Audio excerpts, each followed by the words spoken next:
So whether I like it or not, the privilege that attaches to my whiteness and to my masculinity will always be with me.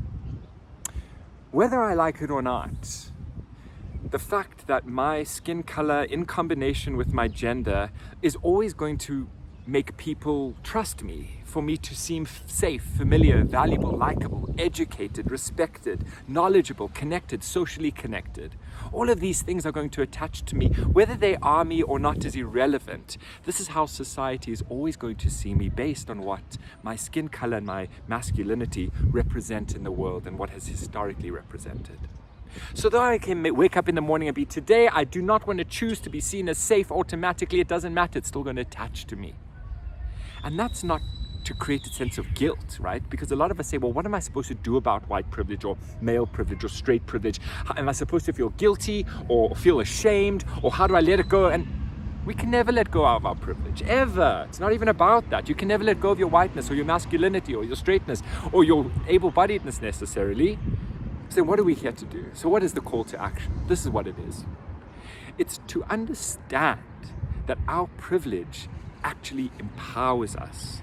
And when we feel empowered by our privilege, we are empowered to use it to create more for other people.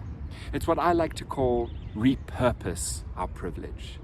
And this conversation about how it is we repurpose our privilege is so important. Not feeling ashamed. Oh, I feel so ashamed being white. I was born in this body. What am I going to do? I don't. No, it's actually saying, wow, I'm empowered by this. Now, how am I going to create more empowerment for more people? This, for me, is the critical conversation that we need to have around privilege. Not about letting it go, because it can't be let go, but how it is that we repurpose it, right? I'm going to give you a quick anecdote of how to do this. I've got a black male partner, and we go into a client meeting, and the client is obviously looking at me, right? Only talking to me.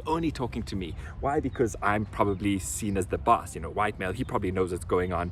And here's my black male partner, who's not being pulled into this conversation. And in that moment, I can be, oh, this is so awkward. Like, he's not speaking to Dominic. This is so awkward. Oh, I feel so guilty. Or I can recognize what's going on.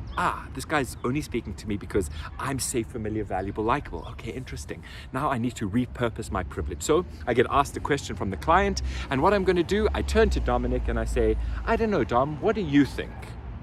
And in that moment, I've created space. I've used my privilege to create more space, to bring a voice in and to reformulate that conversation.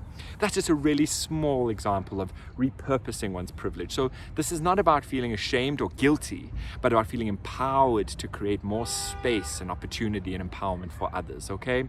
So lean into that privilege and check it always, of course, and how do we repurpose it?